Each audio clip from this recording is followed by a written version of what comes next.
Magandang araw po sa ating lahat mga kapatid, mga kaibigan, at sa lahat ng mga kapatira natin dyan sa Seventh-day Adventist Church.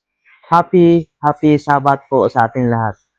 So, ang Bible verse po natin ngayon mga kapatid ay makikita po natin dito po sa Book of 1 Corinthians chapter 16 verses 13 to 14 says, "Watch ye stand fast in the faith, quiet like men. Be strong. Let all your things be done with charity." Kapatid, kaibigan, sa mundong puno ng pagsubok at pagbabago, pinaalahanan tayo ng Diyos na mananatiling handa at matatag.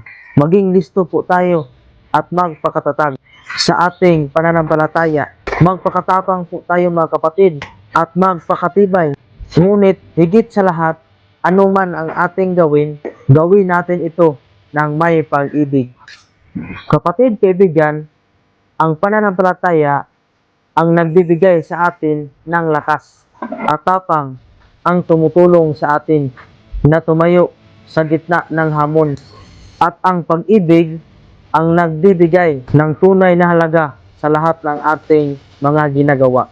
Kapatid, kaibigan, sa bawat araw, sa bawat sitwasyon, piliin nating mananatiling matatag sa Diyos at mamuhay ng may pag-ibig. Okay, so mga kapatid, mga kaibigan, yan po ang napakagandang mensahe natin ngayon sa araw na ito.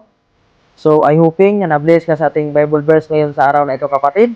So, kung na-bless ka, please share this video para ma-bless din ang iba. So, yan lang po mga kapatid. Maraming salamat po sa inyong panonood at God bless po sa ating lahat.